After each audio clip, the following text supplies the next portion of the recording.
topics. The second program of our work is outreach and capacity building, which is really quite pertinent to today's webinar. And this is focused on increasing awareness, commitment and capacity in key markets, particularly emerging and developing markets. We do this by convening business dialogues via conferences, workshops and training sessions.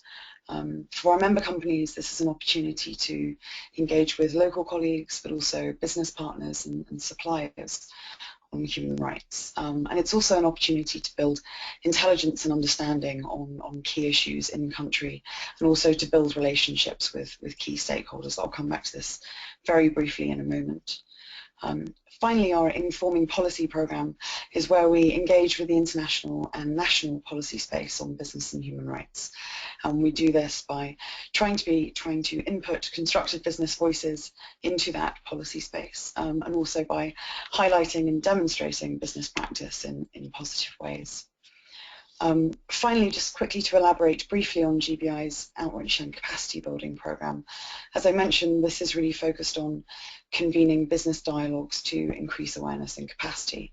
Through this program of work, we've led business roundtables in 9 different countries, including in Brazil, in Kenya, India, China, Indonesia, and a number of other countries.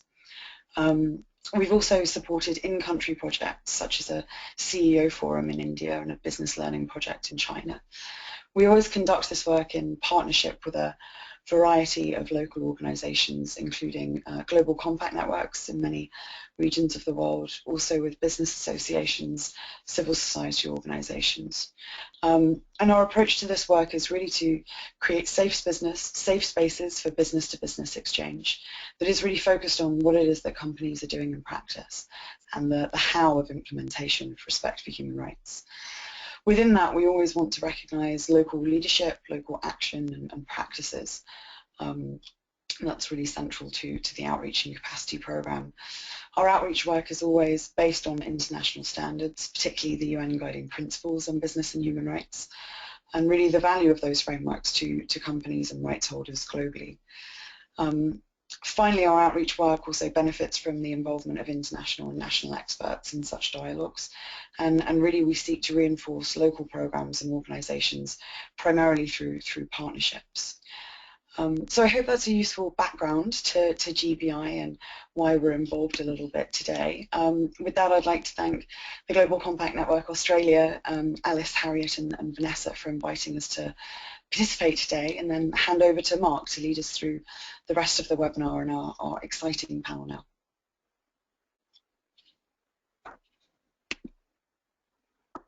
Thank you, Catherine, and thank you, Alice and Harriet and everyone at the network and everybody for joining today. My name is Mark Hodge. I'm the Executive Director of the Global Business Initiative on Human Rights, as you can see on the slide. My role quickly here is going to be to just talk very briefly about the context of some of our work in ASEAN and China, but primarily my job is to help us move through the 4 excellent speakers that we have on the call today. Alice has already introduced them briefly. We will ask Michelle and Xiaohui in a moment to talk about recent developments in China and ASEAN respectively, to start thinking and giving some of their thoughts about some of the key risks and thinking about key adverse impacts that companies need to consider or address in these regions, and also give their thoughts on some advice about what companies should do, who they could engage with, and sort of set the scene. After Michelle and Xiaohui, we'll move quickly into Ron and Bruce, who will take us sort of down a level of detail into their individual companies and the sort of systems in which their companies operate. And they're going to kindly talk a little bit about their overall human rights approach, but then talk about very specific activities and challenges, both within China and actually Malaysia. So Ron will kindly talk a little bit about ABB's training and capacity program on business and on human rights, and Bruce will talk for Flextronics a little bit around migrant workers, which is really a foreign worker issue related to Malaysia, but of course an internal migrant worker issue as related to China. So hopefully we'll get to them very briefly. I'm I'm been asked to say a few words about GBI and our work here, and it's pertinent that I say a little bit about our work in ASEAN and China, not because it's been the work that we in the Secretariat have been doing, but actually the four speakers today have been very intensely involved in making a number of our activities successful through participating in almost all of these activities and certainly supporting and guiding them. The headline really is that since 2011 in Southeast Asia and since 2012 in China, GBI has worked to engage business on the human rights agenda. Catherine has explained the kind of methodology and principles behind how we do this. It has resulted in, over those years, a sort of deeper engagement with both Southeast Asian and Chinese companies. You can see there on the left-hand side of the slide some of the information about who we've engaged and indeed who we've worked with. I think it's important to say that certainly our work and our interest has always been to engage large state-owned and private companies headquartered in China and Southeast Asia, not just multinational companies.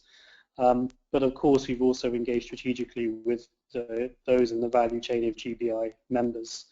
Ron and Bruce, who are on the line, their companies participated in both a number of these events in Southeast Asia and China, and Michelle and Xiaohui, respectively, their organizations were very involved in partnering with us. You can see, if you've got good eyesight, some of the organizations we partnered with. They range from civil society groups to business associations, national human rights institutions, universities, and such like. I won't repeat what Catherine said. She neatly mentioned the types of work that we do, and I'm happy to answer more questions for those that are interested in the work that we've been doing or deeper engagement opportunities. I was going to talk a little bit about some of our sort of the Secretariat's overarching perspectives and observations from all of this work. But all I'm going to do is mention them at a high level and prioritize kind of diving into hearing from Michelle, Professor Xiaohui, and Ron and Bruce. I think that, I guess, my three observations at a high level, and again, I'm happy to come back to them later, are that really there is a emerging and clearer business case in the markets we're talking about today to look at respect for human rights and to apply in particular some of the concepts and ideas in the United Nations Guiding Principles on Business and Human Rights. And we'll hear about some of that business case, I think, and drivers from both Michelle and Xiaohui. I think it's important to realize that there's an increasing interplay between some of the domestic drivers in a number of countries across Asia, and also, of course, the driver of being part of the global economy, no longer just to do with being in the supply chain of Western companies, but investing abroad, of course. We're seeing an increase among some, but not all companies, to really seek out opportunities to collaborate and learn from companies in Australia, companies in the US, companies in Europe. And I can talk more about that again later on, but it's certainly a strong interest we've seen over the last years given our engagements. And there's also, I guess, my most sobering observation is that there is a fairly large capacity gap, and for those of you in companies on the call who are seeking to engage suppliers or customers or JV partners or other forms of business, those who you have relationships with, I think it's fair to say that we have a big capacity gap and the strong need for deeper kind of training, local primers and guidance and such like. And networks like the Global Compound networks can, of course, play an important role. I should also say that capacity gap exists within OECD, MNCs, and engaging their local colleagues. I think that's definitely improved around the business and human rights agenda, but certainly that's a challenge too. The capacity gap doesn't just exist in Malaysian or Chinese companies, etc. So again, I'm going to, versus dive into those observations, what I'd like to do is move straight on to our speakers. I've already said a few words about what they're going to cover, but we'll start here with Michelle and Xiaohui, who will each talk a little bit about recent and key developments with regards to business and human rights in ASEAN and China, some of the key risks, as I mentioned, and any advice they have, any guidance and advice, Michelle and Xiaohui, around what multinationals should do, whether they're engaging Chinese business partners, whether they're trying to find counterparts in Southeast Asia to work with around this agenda. Any high-level thoughts you have in that regard would be really useful. So we'll hand over to the two of you. Just to remind everybody, please do put questions onto the webinar through the webinar technology as we go along, and Alice will sweep up all the questions after the four speakers, and we'll be able to respond to them. So Michelle, please, thanks for being on the call, and I'd like to hand over to you. Thanks ever so much, Mark, and thank you both to the panelists, to UN Global Compact and the membership joining us today for this webinar. I'm very excited and pleased to be a part of this panel and on this call. As Mark has already mentioned, I was asked to cover briefly recent developments in ASEAN that might be of interest to the business community operating in ASEAN or considering operating in ASEAN.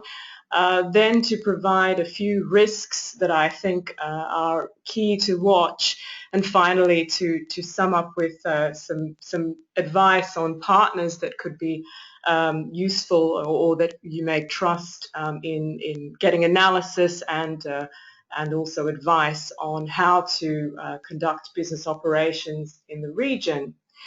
I think the first point that needs to be made when we talk about ASEAN, a region of 10 member states and a combined population of in excess of 620 million people, is that the region as a whole is going through a major process of economic integration, which began a decade ago and which is culminating in a watershed moment in 2015. When ASEAN seeks to achieve a significant milestone, at least, towards economic integration.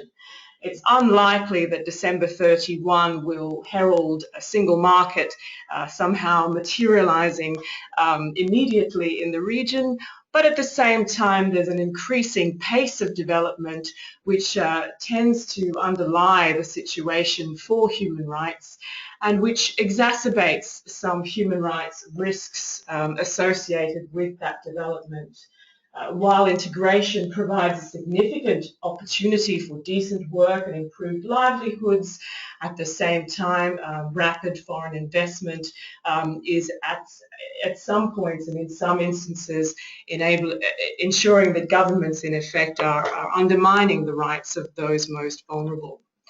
But on the positive side, we have seen an increasing engagement both from government and from the business community in ASEAN in the issues of the UN Guiding Principles and on business and human rights.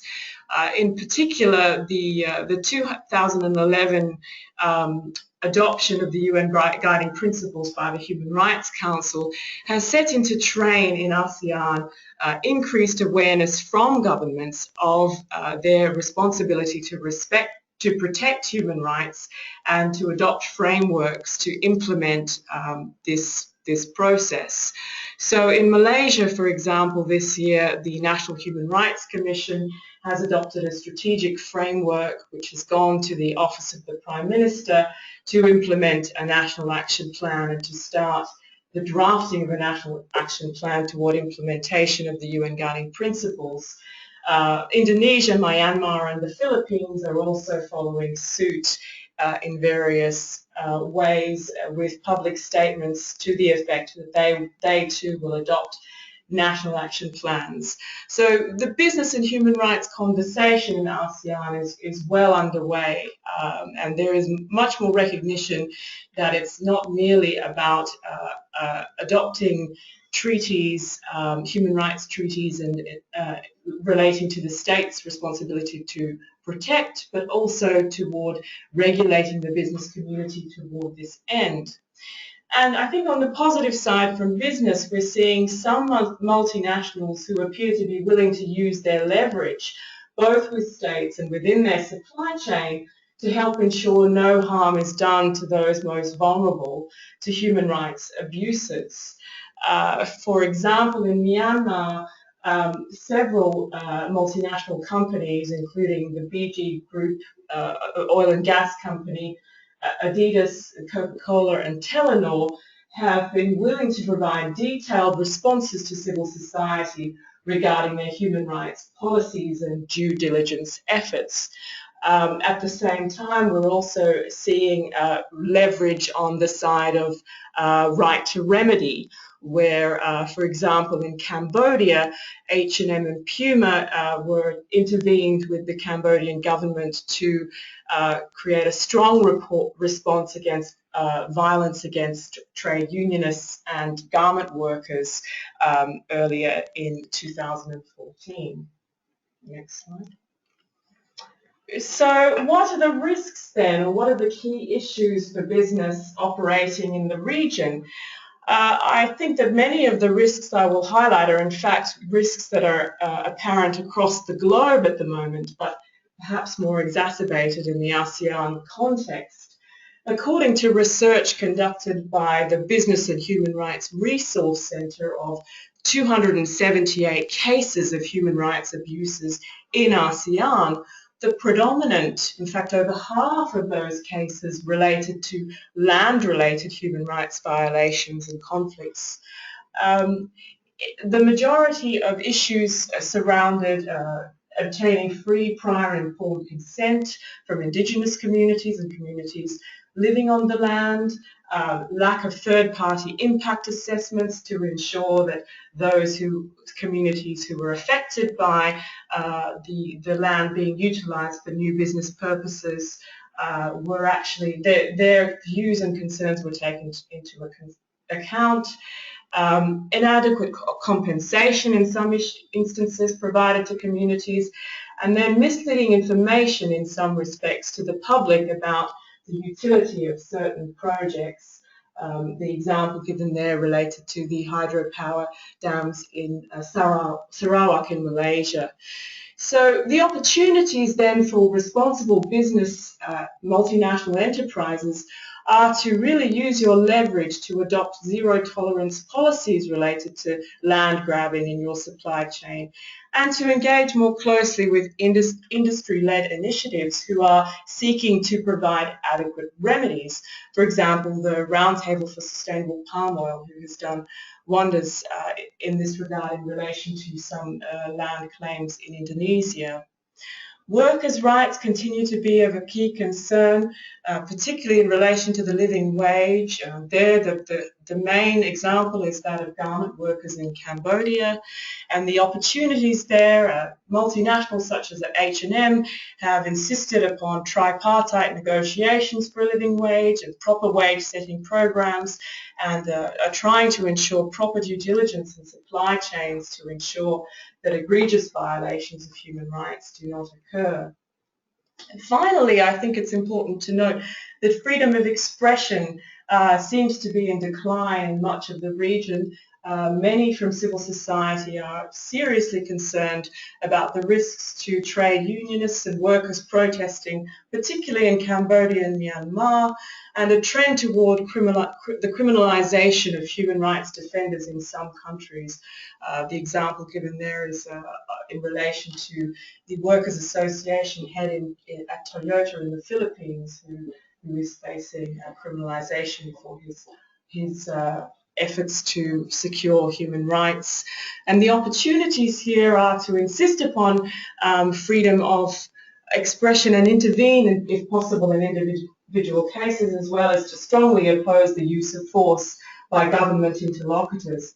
And indeed, the majority of cases that the Business and Human Rights Resource Centre cites of use of force relate to government forces, not so much those from the private sector.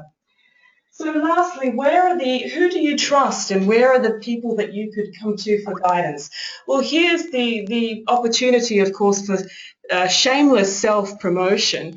The Human Rights Resource Centre, of course, is more than willing to be an advice and interlocutor for you in ASEAN, and to provide you as much as possible the links to various networks, both within the universities where we operate, as well as to chambers of commerce.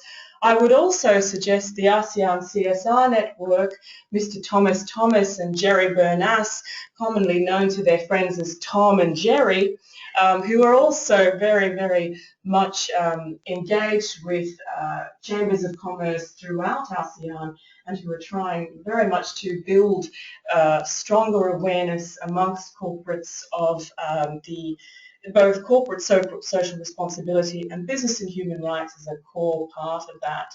So just to conclude, in summary, I don't want to paint a completely negative picture in ASEAN. I think that in actual fact, the fact that these conversations and that there's more engagement from corporates in recent years is only positive.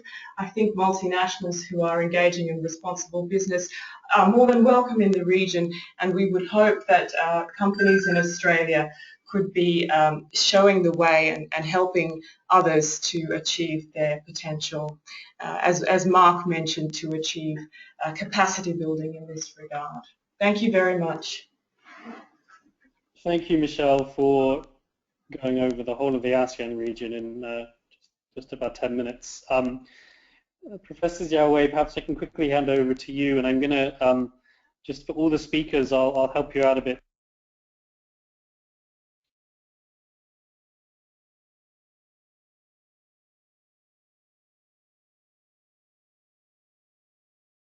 Mark, I'm just trying to find Xiaohui on the line. He may have just dropped off, so I'm just checking.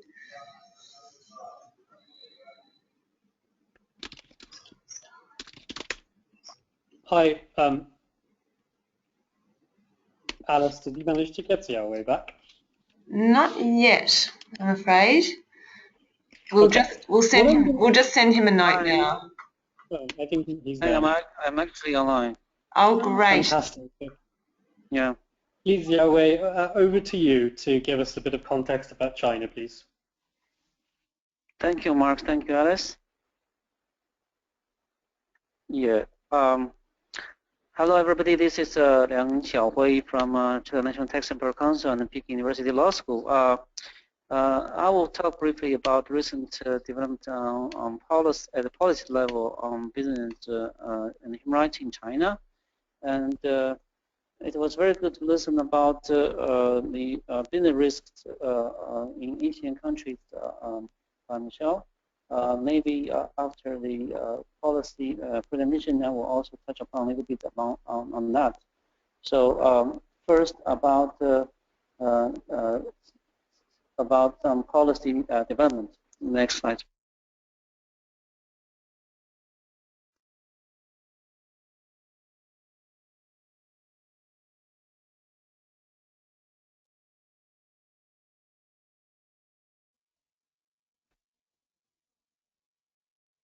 Hello, Xiaohui, are you still there? Yeah, I was muted. I was just muted. Can you hear me now, guys? Yes, we can hear you. Sorry. Yeah, sorry. So the first point I want to make is that human rights, although understood a little bit differently from other countries or universal definition, is still a part of the CSR policy in China. So recently, our national standard on CSR was adopted in June 1st, and part of the topic of that standard, what we call, I think the Chinese standard is number 36,000. That 36,000 standard includes a specific part on human rights, and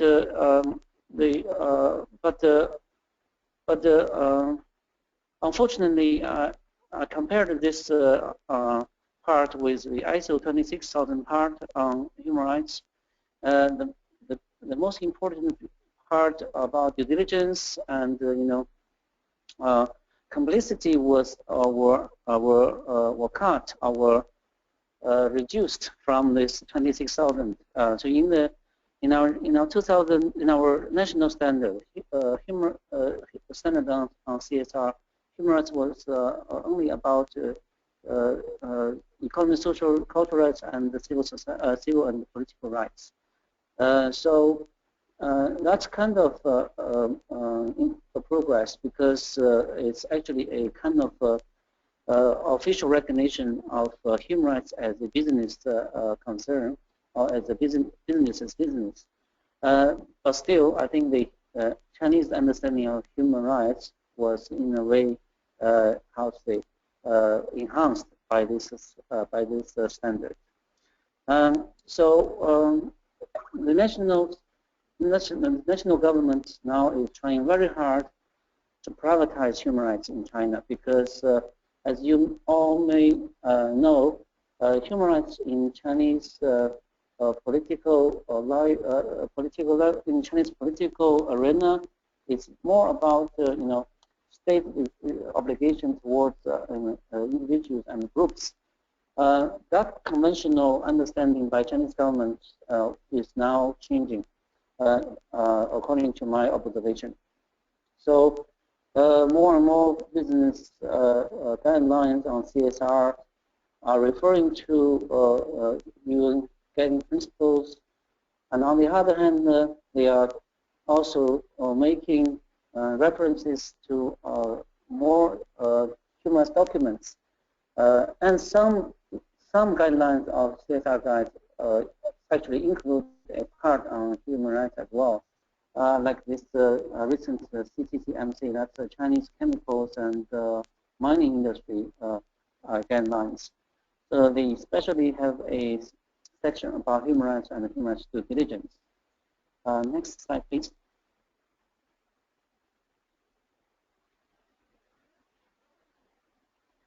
Next slide, please. Yeah. Xiaohui, That's right. I will also remind, we're getting tight on time here, so I'm going to ask you to be a little bit selective with your next 3 minutes. Sure, Sorry. no problem. Yeah. So I think so my point is this is the policy is shifting towards business taking care of human rights. I think this is very clear from the policy statement by Chinese government at the United Nations Human Rights Council. And the recent new regulations on investment, on bilateral free trade agreement, all show that this is human rights is a business concern now. Next slide, please.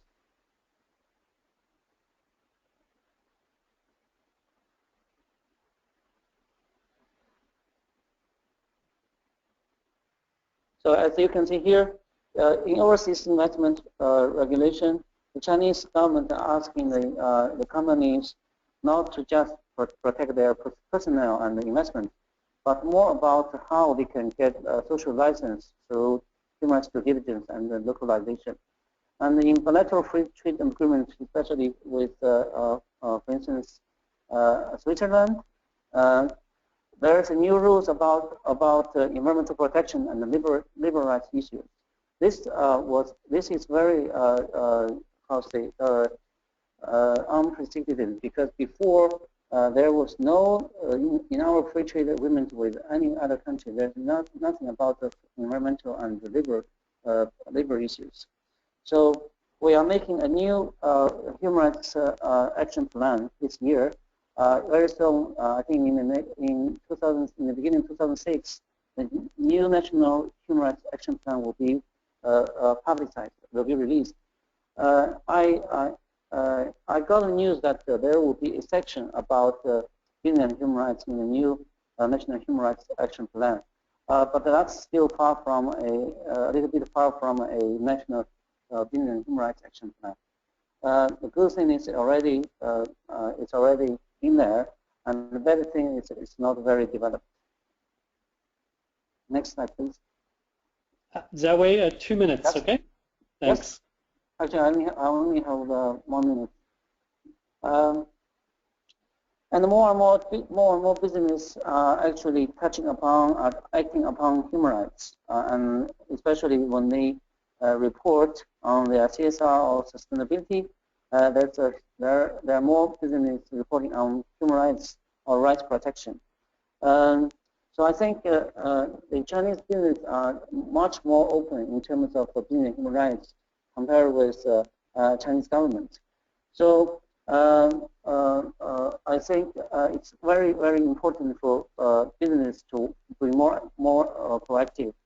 Actually, according to my observation, if we engage more with Chinese businesses, this will bring policy breakout and also policy changes.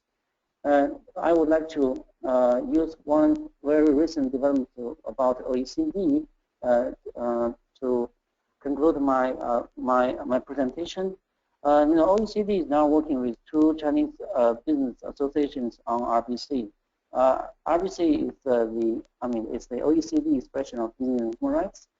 But very soon, OECD is going to establish a RBC platform in China, which is supported by Chinese government and also Chinese business associations. And the mandate of the platform is to promote OECD guidelines and also the UN guiding principles in China among Chinese businesses, especially those investing outside China. So thank you for listening. I will welcome any questions or comments. Thank you, Xiaohui. That's again an excellent summary. I'm going to move us on now to listen to Ron Popper from ABB and Bruce Clufter from Flextronics around their approach to business and human rights and some of their experiences trying to embed respect for human rights in the regions we've just been discussing. So without further ado, Ron, if I could hand over to you first, please. And I'll tell you when you've got a minute or 2 left. Thanks, Mark. I'll try and be quick. I have no slides, so you'll have to listen to my pearly tones for the next 5 minutes or so. ABB, 140,000 people worldwide in 100 countries. Many of those countries are in Southeast Asia, obviously China, Australia as well. Our approach to human rights has been undertaken in earnest over the past decade. Having established a human rights policy and statement just under a decade ago, we've been focusing on embedding human rights criteria in key business decision-making processes, in our risk review processes for projects, in supply chain, and in mergers and acquisitions in particular. And overall, I would say we've had good results so far, particularly in supply chain, including China and the ASEAN region. Underpinning our human rights work and strategy, we've clearly felt the need to train staff. And there's several ways of doing that we've been carrying out globally, but also in ASEAN and China. The main one is face-to-face awareness-raising training about the corporate responsibility to respect human rights. That's based on some theory, the guiding principles, etc., but it's very practical and business-focused with examples from our business and regions, and it highlights many of the risks that were mentioned a few minutes ago by Michelle. Then we have capacity building program to build a network of trained individuals, trained champions, if you will, around the world who can support the business. And then we have other things like e-learning modules and a focus program of supplier development, sustainable supplier development in our supply chain. Focusing particularly on training, we've done a number of training modules in several parts of China and ASEAN. When we first started doing human rights training in China 7 years ago, I'll be open and frank, it was difficult to talk about human rights. It was possible to talk about individual rights by breaking them down into component elements, but the term human rights 7 years ago was difficult for many of our colleagues. We went back 2 years ago and found that everything could be talked about in human rights terms. China's official endorsement of the guiding principles has been very helpful. And we've also seen considerable progress and understanding in the region in dealing with supply chain issues, and I'll come back to that in a moment. So, having done training in China, several ASEAN countries, we've noticed that it's been well received. By and large, we've noticed there's been very little understanding of expectations beyond national law when we've done training. And the explanation of what the GPs, as well as other international standards, mean for the daily behavior of individuals and business units has been appreciated by our folks on the ground. However, a word of caution perhaps, it's very easy to set out expectations from head office, but the business imperatives and cultures may often be very different on the ground. So our open question has always been how to make the awareness raising training stick. You know, once we've left, after the guy from head office has departed and everyone can breathe a sigh of relief, how do we make this stuff stick on the ground? And the way we've done that, or tried to do that, is through a capacity building program with key individuals to establish a global network of advisors. It's of course work in progress, but we've had 2 meetings already of our network, and that seems to be bearing fruit. An example of which is our network champion in Malaysia, who's been working with the business and who just this week has flagged a very important potential case on human rights at a very early stage, which allows us to have a lot more time for additional due diligence at a local and a group level. Without these local champions, there's always a danger of business as normal once people like me have left town. One area of progress we've seen as a result of training, as well as external pressure, is a much greater recognition of the issue of passport retention in the supply chain. When we speak to suppliers about this, and this has occurred in Malaysia and elsewhere, we've found suppliers very quick to change policies, which is gratifying.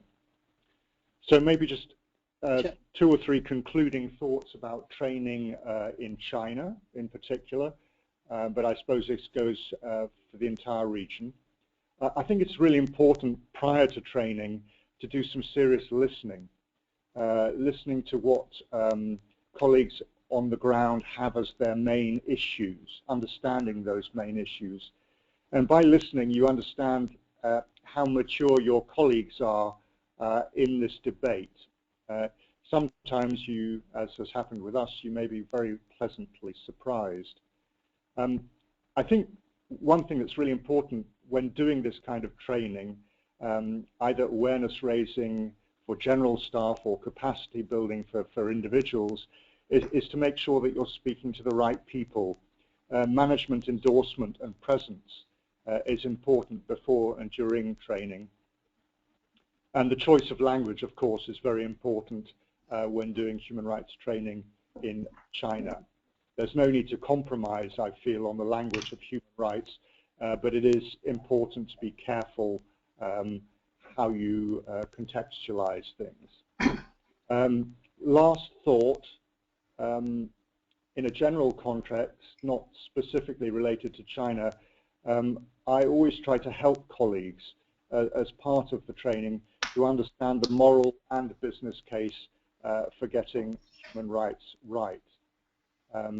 You can stress, for instance, in China, that what is done in China is carefully monitored elsewhere, that it can impact on a group's reputation positively and negatively, that if they're importing materials or involved in projects abroad, they will be seen as responsible for impacts on the ground, and that decisions made may impact not only a local bottom line, but may have consequences for the entire group, financially, legally, reputationally, and so forth. So those are a few thoughts on training and capacity building in the region. Overall, I would say we've made a reasonable start, and we've seen some great progress in certain areas. There is a long way to go. Thank you, Ron. That was excellent and a good snapshot of work you're undertaking. Bruce, if I could hand over to you and to again talk a little bit about Flex's approach and then dive into a few examples of issues you've been dealing with. That's okay. Yeah, thank you very much, Mark. I'm going to move the discussion from general approach into a more specific case study, if you will, of the electronics industry and our company's response to forced labor issues in Malaysia. If you move to the next slide, Mark. So just in terms of context here, the electronics industry in Malaysia employs thousands of foreign migrants, in part because it's very difficult to hire locals, particularly in certain parts of the country. My own company operates 6 factories in Malaysia, both in the Penang area and also in the south, much closer to Singapore. And in the southern locations, we're effectively competing with higher paying jobs in Singapore. So in fact, many local Malaysians cross the border and go to work in Singapore. And so the workforce ends up being supplemented by a very large number of foreign migrants. All told in Malaysia, there's approximately 2 million foreign migrants legally working in the country, and there are probably many illegal migrants as well. The challenge that I'm discussing is exacerbated by the fact that those migrants come from 10 or more different countries, and so you have a very multicultural dimension to running a business operation in that region where you're employing foreign migrants. And in terms of the forced labor issues that I'm talking about, one of the principal causes was the prevalence, the extraordinary usage of labor agents to recruit foreign workers, and many of those agents were implicated in the abuses of those workers. There was a study done last year by Verite, the NGO and consulting organization. They did in-depth interviews of over 500 workers at several dozen factories, and their estimation was that over 28% of the foreign migrants employed in those electronics factories were working in conditions of forced labor. So an extraordinarily desperate, difficult situation for many individuals. So before I talk a little bit about what our company did in response to this situation, I just want to point out that there was a very important industry response in the form of major revisions to the Electronic Industry Citizenship Coalition's Code of Conduct. The EICC, of which Flex was a founding member, now has over 100 companies, and when all of these issues came to light, the membership voted pretty swiftly to prohibit the withholding of passports or any identification documents by agents and employers, because that restricts freedom of movement, to prohibit the payment of recruitment fees to secure employment, because that was also the principal root cause of the bonded labor situation, and then lastly, to make certain that there was no deceptive recruiting practices and that employment contracts must be in the worker's native language. So just from a programmatic, kind of industry-wide standpoint, I think these changes were very important. Next slide, Mark. You've got about three minutes or so left. Yeah, I'll move through this swiftly. So in our particular case, we employ roughly 10,000 foreign migrant workers in those 6 factories, and when our own auditing brought to light the fact that a number of them were in these very same situations where they had paid recruitment fees as a result of being brought into the factory by labor agents, we did a number of things.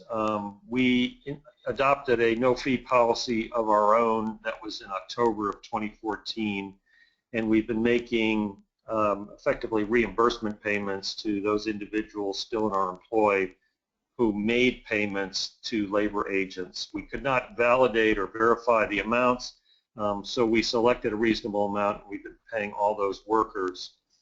In addition, we adopted a policy where we would no longer hold any passports whatsoever, and in order to make it possible for the workers to secure them as they go back and forth from their housing to the factory, we put in lock boxes in all of the factories, and I'll show you a couple of photos of that in a moment. And then we instituted a number of things in terms of new contracting practices to make certain that there was no deception whatsoever. And probably most importantly, and this was rather difficult on our part, we went to a direct hiring policy of our own, so that while we work with agents sometimes to identify individuals, we contract with all of them directly, and they are not under contract any longer to labor agents. Next slide.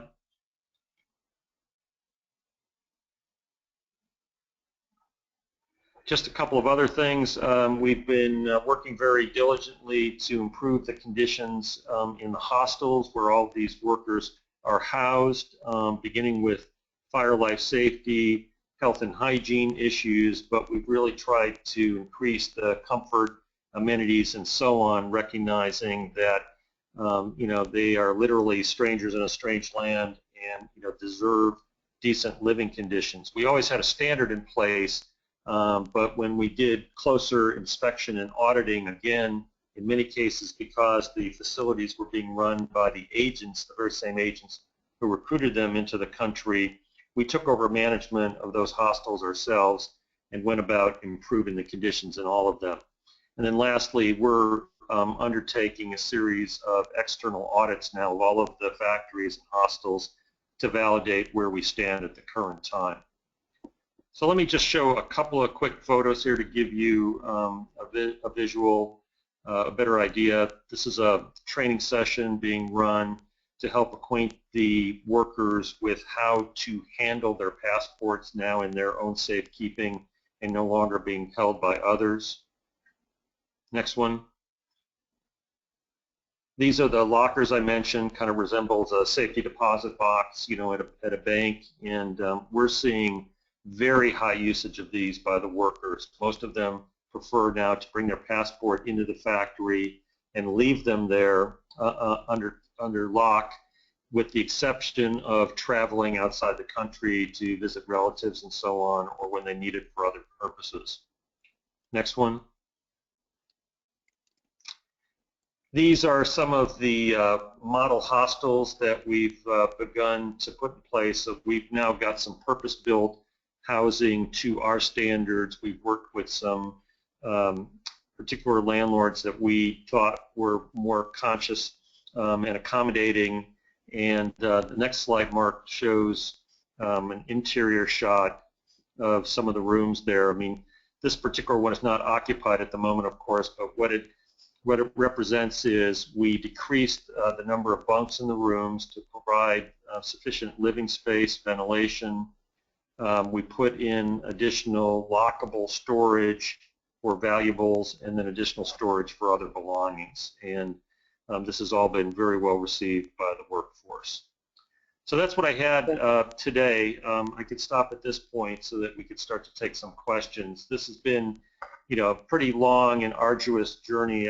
What I just discussed in 5 minutes took us well over a year to put in place, but we're very gratified that we've moved from a situation where there was forced labor in many instances to one where we believe we've pretty close to eradicated it, at least within our workforce.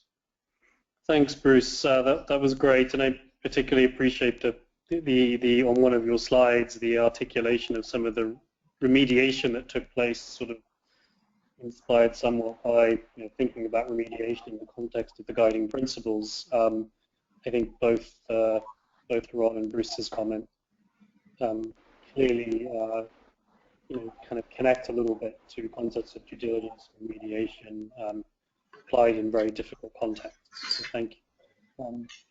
Alice, I think that's my job done. Over to you, I think, again. Thanks, Mark. We have had a number of questions come through, which is fantastic. So people are welcome to keep sending those questions through. The first one I'll ask, and I'll go to Michelle first and then Xiaohui. Is the language of human rights problematic to use in the region, or is it becoming more commonplace? Are businesses and others operating in the region and the stakeholders that they're engaging with getting more comfortable using the term human rights and the language of human rights? It's a question that's come up for us a number of times with Australian companies in the Australian context, and we'd be keen to hear your thoughts on that. So, Michelle? Thanks so much, Alice. I think in the ASEAN context, it largely goes back to the point Ron Popper made about the difference in business imperatives and cultures. It's hard to say across the entire region whether human rights language is acceptable or not. I would say in some countries it's becoming the sort of common parlance, such as in Indonesia, where we're increasingly getting the sense that business is fine with using the language of human rights. In other countries, Cambodia and Myanmar, it's still generally considered a sort of the language of an oppositional voice to some extent. The language of responsible business conduct is universally more accepted, and I think that the regional research that was conducted by the ASEAN Intergovernmental Commission last year tended to suggest that people are still more used to using the language of corporate social responsibility, but there is an imperative to shift this because the responsibilities involved are not merely philanthropic, which is what CSR has traditionally been associated with. Thanks, Michelle. Xiaohui, do you have any additional comments to make around using the language of human rights in China? I think generally the using of the human rights language by Chinese businesses is still very low, but I will not say that's because it's a sensitive topic. It's more about the low awareness of people about business human rights. So as I mentioned, in some big companies, especially SOEs, CSR reports, they have a session about human rights. And also some Chinese SOEs, when they invest overseas, their subsidiaries in other countries, they use quite a lot of human rights languages. And in that scenario, human rights more understood more closely with international standards. So I think at least I don't think it's prohibited to use this kind of term, but it's more about people's business understanding of this stuff. Sure, thank you. I might actually ask Ron if you have any in terms of the work that you've been doing internally in your business, whether you've been using the language human rights and whether that's created any issues or provided any benefits, in fact. In the last round of training 2 years back, we were very pleasantly surprised to see that the language of human rights was much better understood and much more current internally within the company. I think we need to draw a distinction between the kind of language that you would use externally and the kind of language you'd use internally for training purposes. And I think internally it works fine and people are more comfortable than they were several years back. But externally, I think Xiaohui is also saying it's a problem. Mm.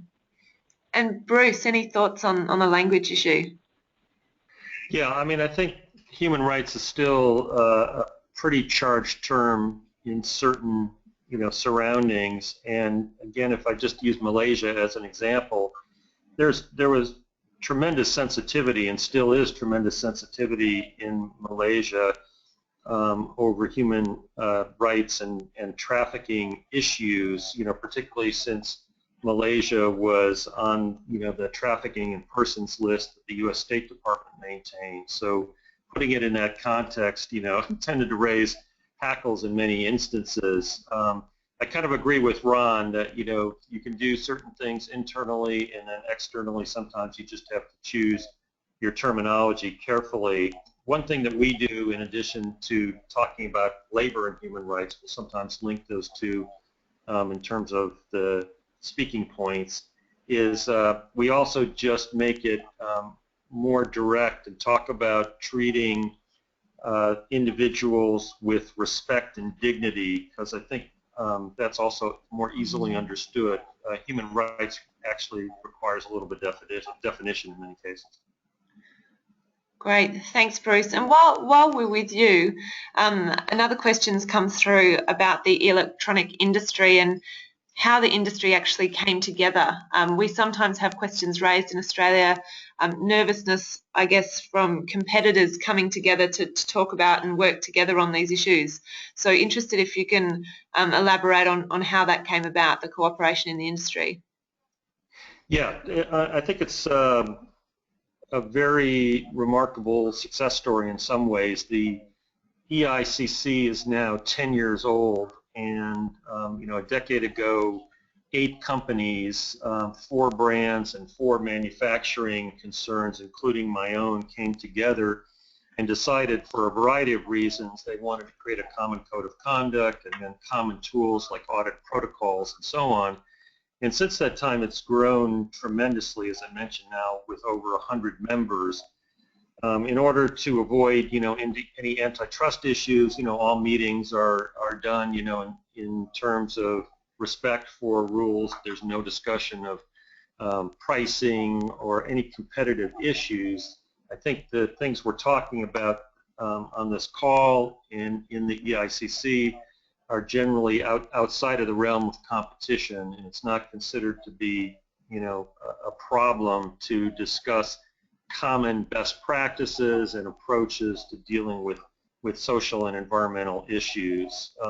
In the case of the code changes I mentioned, there were several of the large brands who had already moved in that direction and were definitely prodding the rest of the membership to follow. And then we had developments like the U.S. Federal Acquisition Regulation on human trafficking that also meant that many of the members felt like they had to bring our code into alignment with that. So it all came together, and well over 2/3 of the membership were approving of the changes. And Bruce, there's a follow-up question around accountability with the EICC and whether there's any sort of monitoring of compliance or any other sort of regulation around how companies are implementing the code.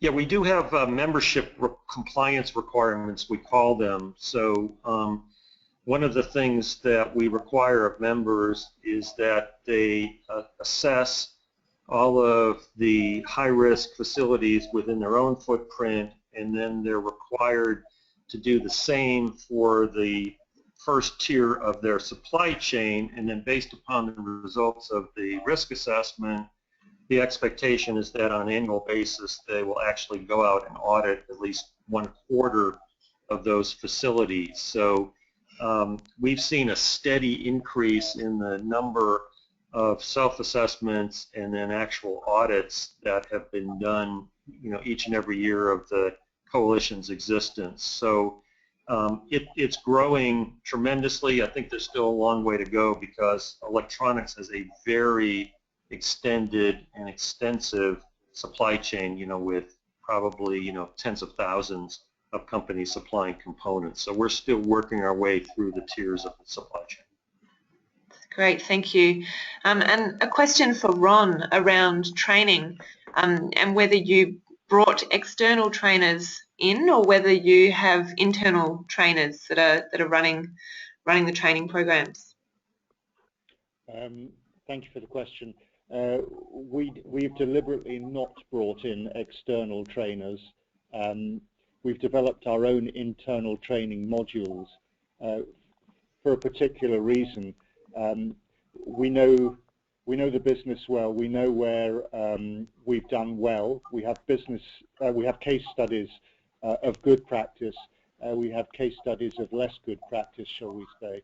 And it's important to build up a sense of confidence and trust with the audience, that they're actually talking to someone who's an insider and who can talk with knowledge about the dilemmas faced in particular case studies in a way which they really understand.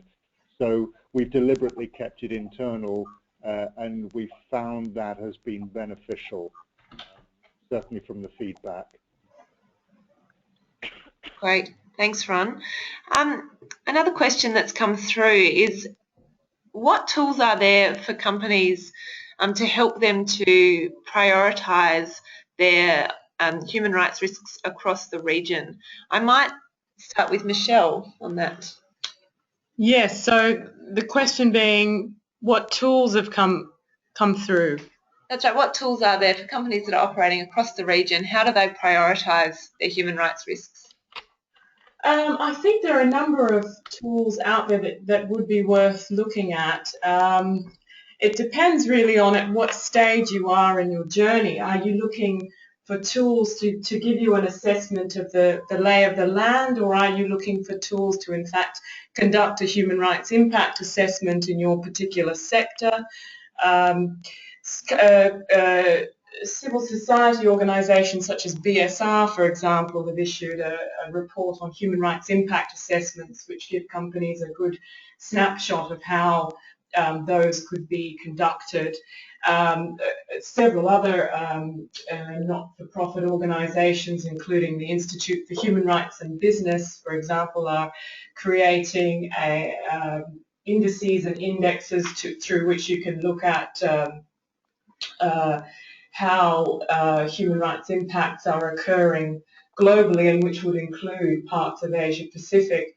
I think in terms of hands-on tools, it really, I need a bit more information. Sorry to be a bit vague on what I guess prioritise highest risks. Yeah, I think looking at what's most severe and most likely for your industry. In fact, using something like the Reporting and Assurance Frameworks tool could also be helpful, which has come out through Shift. That was for company reporting, but in fact, it's a series of smart questions that you can ask with regard to your operations, which I think could be very useful if you want to prioritise risk, because the litmus test used is the most severe and most likely human rights impacts. So we can give you a link to that, but it's available online, that one. Great. Thanks, Michelle. A question for Xiaohui has come through. We have a question that says, I understand China supported the UN resolution for an intergovernmental working group for a business and human rights treaty. Are you able to elaborate on your thoughts on why there is the motivations for the Chinese government support for a binding treaty?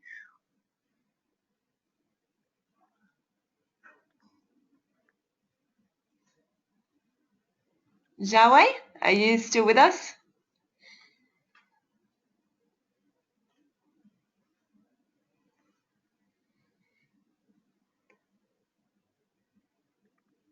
Nope, he may have. Xiaohui?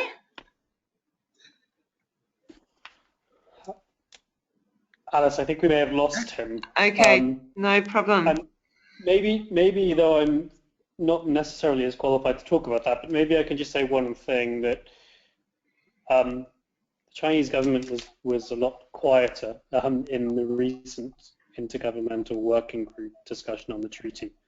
And I guess just as a general point then on that development in the business and human rights space, I think we all have to be cautious as to what to read into what governments do or don't do necessarily in particular sessions of the Human Rights Council. But that's just a bit of extra information about the Chinese government and its preference or not for binding international standards on this.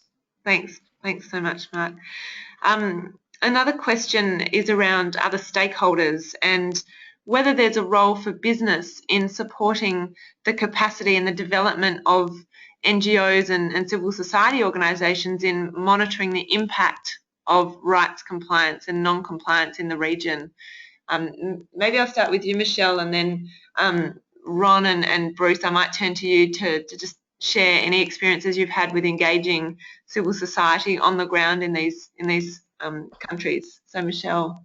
Absolutely. I think the short answer is yes. I think traditionally there has been some polarisation between civil society organisations looking at violations of human rights and the business community. But increasingly what we're seeing is that there are gaps in knowledge about the operational issues pertaining to a company. That many CSOs in ASEAN themselves admit, you know, they're not really that used to reading annual reports or understanding balance sheets. They don't really know how to assess some of these situations from the company's perspective to then make an informed response to some of the things that are underway or that are going on. So I think fairly practical measures to engage civil society in understanding business operations, the business case on certain issues, also understanding what the competing demands on business are, would ensure a more sophisticated discussion with CSOs about how we can actually work together to change things. Thanks, Michelle. Ron, do you have any thoughts on engaging NGOs in the region? Yes, I agree with Michelle and what she said. There's one caveat that I would use or bring into the discussion is there are some NGOs with which it is possible to have an open and clear discussion. There are other NGOs in the region that still regard such discussions as opportunities for confrontation. And I think just as business is starting to grow in terms of the responsibility to respect, I think NGOs by and large also need to open up and make sure that they really are open to dialogue. So my experience from the region is limited. I think there are many opportunities, but you also have to know who you're talking to and whether they can be trusted to give you a fair hearing and have a constructive dialogue. Thanks, Ron. Bruce, do you have any comments to add on that? Yeah, I mean, similar thought. I think it's a question of finding organizations that have a desire to work with businesses, you know, and truthfully, I think they need some experience in order to do so in a constructive manner while serving their own purposes. We've had some success in China, but we had to make some investments, you know, of time and other resources to help cultivate that sort of relationship. We've been struggling a little bit actually finding suitable organizations to work with in Malaysia. Thus far, it appears to us that there are not so many NGOs who have familiarity with working with business in that fashion. And I don't think it's a case of co-opting any of them. I think we can all point to examples of where we've been able to have a successful relationship like that, and others where it appears to be more adversarial than constructive. Mm-hmm. Thanks, Bruce. Mark, did you want to add anything before I hand over to Vanessa to wrap up? No, I think that was clearly answered by everybody. Great. Thanks, Mark. Vanessa. Thanks, Alice. And before I thank everybody, I'll just make a couple of points around how this might be relevant to Australian businesses and other stakeholders in the Australian area. I guess the first comment is the local context point keeps coming through again and again of obviously the importance of understanding where you're operating and not treating the region as one whole in terms of not actually understanding how different countries might differ and in terms of different issues that might come up. In particular, I think something that resonated from Michelle was that point around human rights defenders and the increasing risks around freedom of expression and how human rights defenders might be being treated, and then the risks and the challenges that brings up in terms of how companies do work with NGOs in the region and understanding that they might be putting NGOs and others at particular risk, or just even understanding whether there is legitimacy in some consultations and others with government if NGOs are not present. So I think that's something to be aware of. The language was very interesting to me, so listening to particularly Ron's point around internal versus external language and the increasing use of human rights phrases and language, but also to Bruce's point around the idea of sometimes using more general terms and also particular rights, so not necessarily using the umbrella phrase of human rights, but talking about specific labour rights, I think is an important point. In terms of the electronic industry code, in terms of some of the issues that Australian companies are facing in Australia around migrant worker issues, even if you're not part of the electronics industry, I think that code actually provides a very interesting set of questions that you can ask around passport retention, around other labour rights issues that could be very useful for Australian companies operating here, as I said, even if you're not part of that sector. And just to finish up, there will be apparently, Mark may know more about this as well, but apparently there will be an Asia Forum on Business and Human Rights, a regional forum, so it's kind of a regional outpost of the annual Forum on Business and Human Rights that occurs in Geneva every year, but apparently there will be an Asia-wide forum next year. So with that, I just wanted to thank the Global Business Initiative on Human Rights for working with us on this, and to the speakers as well for generously providing their time today. And Alice, I'll turn back to you now. Thank you, Vanessa. Just to thank our fantastic lineup of speakers again, and also thanks to all of you who have joined us today. The Global Compact Network Australia is finalising details for a human rights webinar learning series and some other activities, so please keep an eye out for those. And thanks again for joining us today.